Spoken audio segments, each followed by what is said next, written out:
Most people know Ethiopia for the civil wars and the famine that devastated the country in the 70s and 80s. However, this nation has a huge cultural and historical heritage.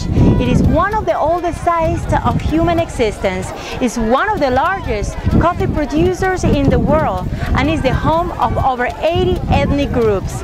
I am right now at the Omo Valley in the south of Ethiopia to meet with some tribes that have lived in this remote area of Africa for hundreds of years.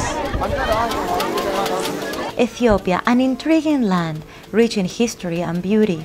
Bordering Eritrea, Kenya, Somalia, and Sudan, Ethiopia is located in the Horn of Africa. With over 80 million inhabitants, Ethiopia is Africa's third most populous nation. With a vast cultural mosaic, Ethiopia is a multi-ethnic state. For this journey, I'm going tribal and heading to the lower Omo Valley, one of the wildest regions in East Africa. Tariku, a 30-year-old Ethiopian, will be my host and companion as we visit an isolated area in the south of his homeland. Driving away from the capital, Addis Ababa, the road becomes rougher. The trip is long, hard, and hot. But in Ethiopia, there is always live entertainment along the way. Ethiopian kids are one-of-a-kind performers. They are even willing to teach me some moves. Creativity is endless. With smiling faces everywhere, hospitality is everlasting. Leaving our young performers behind, we travel deep into the wild. After driving for several hours, we arrive in the Omo Valley, and it is time to meet each of the tribes. Turmi is where the Hammer tribe lives. As we enter the region, women and children surround our jeep, eager to pose as models in exchange for money. We manage to drive off and arrive in a town where Tariku introduces me to Kala, a 25-year-old westernized and stylish Hammer who will show me around. Our first stop is a market. The Hammer tribe is one of the largest with about 50,000 members. Semi-nomadic, they raise cattle and goats. This ethnic group has a very distinctive appearance and some unique body decorations. Hammer women weave their hair into thin ochre braids. They decorate their necks with heavy and thick iron coils to signify if they are engaged or they are married, or if they are a first wife or a second wife. The men wear a simple cloth around their hips, tied with a belt that sometimes is used to hold bullets, as well as tobacco and food. Hammer men decorate their hair with feathers and sometimes even with other parts of the animals that they have killed during their hunts. But perhaps their more interesting accessory is the machine guns that they carry on their backs, like backpacks. Walking around, we learn that a bull jumping or a ukuli bula is taking place today.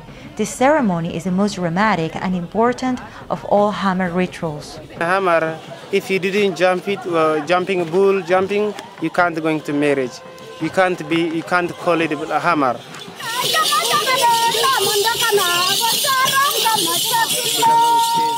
The ceremony is initiated by highly decorated young women who dance in circle and beg to be whipped by the mass, which is a group of single men who have already done the bull jumping.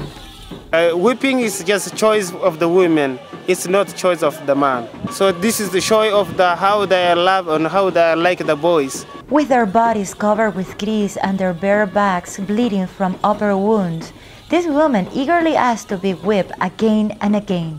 The resulting scars represent the women's strength and honor. Showing their tattoo, that's for their purity. The more scars a woman has, the more attractive she becomes to the men. These scars can be used by the women in the future as a form of payback. Since the women have endured pain for the jumper during his ceremony, they can ask him for a favor when they need one. In addition to the whipping ritual, most tribal women, including the Hammers, are circumcised. In this tribe, clitoral mutilation is the rule. A woman who isn't circumcised won't be allowed to marry. And since most of the women in the village are circumcised, they feel strange or different if they don't undergo the procedure. In today's ceremony, the young man is being prepared as the women dance. The time for the big test has arrived. The must line up the bulls side by side. The pressure is on. If the young man fails, he will be humiliated for the rest of his life. While the women cheer, the boy runs toward the cattle, jumping over the bulls several times. He has succeeded, becoming officially a hammerman. It takes 1 hour and a half to drive from Turmi to Omo Valley, which is the home of the Dassanech tribe. This ethnic group lives near the Kenyan border. To visit them, we have to cross the Omo River, either by motorboat or in a canoe. Since I came here to be tribal, I picked the form of transport preferred by locals. River was a local boat that I made from a single out of the truck tree, which is quite an amazing experience. Oh, you're right. But you can have it. We made it safe and sound to the other side of the river, where the Dassanech people welcome us, wearing extravagant outfits. As we walk around the village, we continue to be struck by the tribal fashion. Their living conditions are precarious, but while resources are lacking in this land, creativity isn't.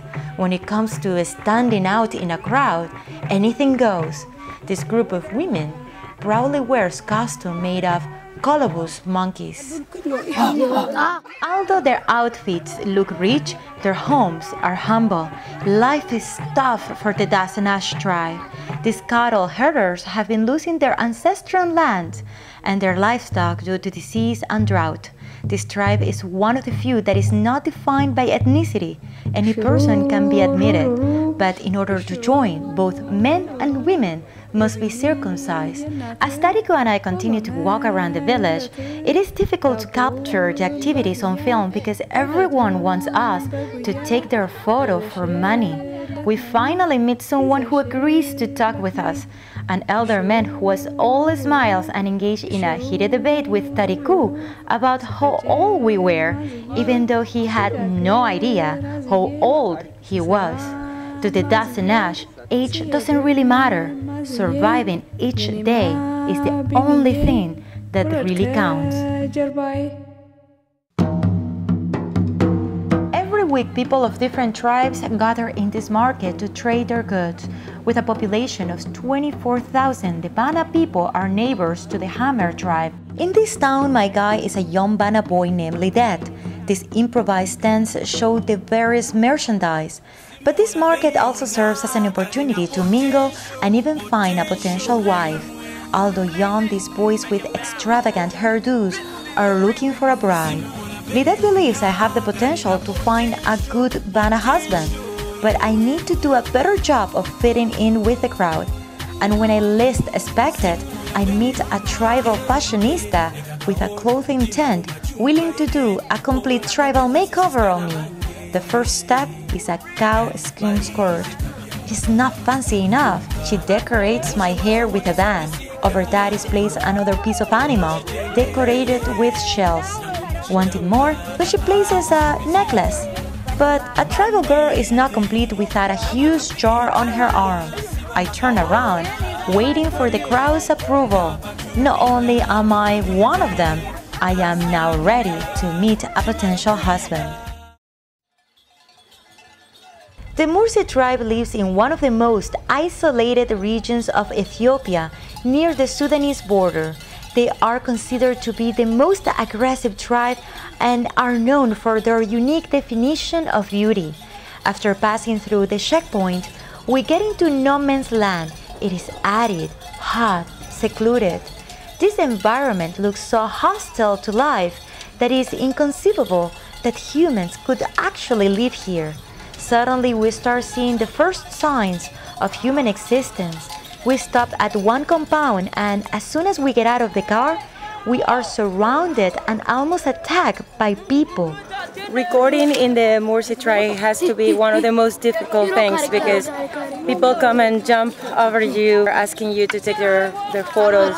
We will try to see and do something around this village. The situation gets more complicated as no local guides step in to mediate. Very few Mursi people speak Amharic, Ethiopia's national language. So Tariku and I are on our own.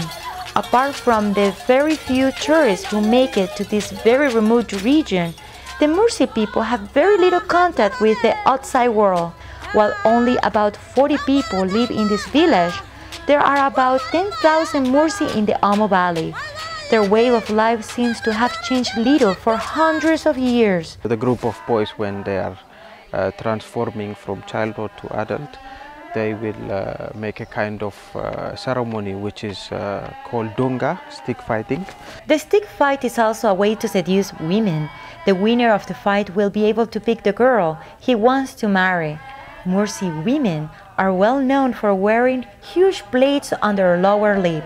The bigger plate shot she has the most beautiful in the village. Although the process is painful, the girls start at around age 15 using a stick to pierce their lips until a full-size plate will fit. Once the process is complete, they take the disc on and off as if they were just another fashion accessory. In addition to the piercing, the women's bottom teeth are removed for beauty enhancement, leaving the tip of their tongues visible. There are stories that tells that these people started this tradition very long time ago, which dates back to the slavery time, that Europeans used to take a lot of Africans from their land for as a slave. So some of the people who were living in those kind of small village started to think about cutting the lips of the women that they look like ugly, that the Europeans are not taking them. Young and old take their appearance seriously. Under a tree we found a Mursi grandma who stole the attention with her original hair attire and outspoken personality. And while in the West abundant hair equals beauty and health, the Mursi cannot stand hairiness, so they shave their heads. They seem quite stressed about my locks as I film myself. Yeah. I look bad. Do I look bad? Bad? Not pretty? Shifting the focus of the film from them to me creates tremendous curiosity. Girls, boys, women, and men all follow me around as I talk to the camera. No. No, you're not there. No, You need to be here. I'm working.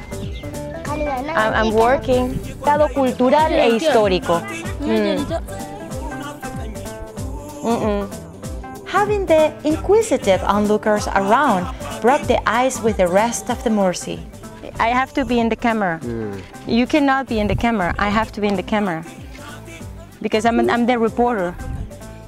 Although they have no idea what I'm saying, the Mursi proved to be quick learners. I'm a woman working. I need to work. ¿Cómo estás? 3, 2, 1. Ah. 3. I managed to finish filming my intros and join Tariku. He has breaking news. 50 cows. For me? Yes. Only 50 cows. Well, this guy has been trying to sell me. Yeah. And this is my potential buyer. He is my potential buyer. He's 50 cows. Don't you think I have more value? Scarification on Mursi men means they took the life of an enemy. So judging by my potential husband's scars, he was a young great warrior. He seems willing to take me, even if I don't meet Mursi standards of beauty. Yeah? Yes. Yeah? No? No. No, I leave my lips like that. Okay, I leave it like that. Although the offer is tempting, I don't think I can cut my hair for my Mursi warrior. When Tariku and I are ready to say goodbye, the Mursi grandma came to woo me again, trying to scare me. Maybe it scares other tourists, but not me. I woo her back. A war of tickles starts between Grandma and me as a way to deeply bond with the Mursi tribe.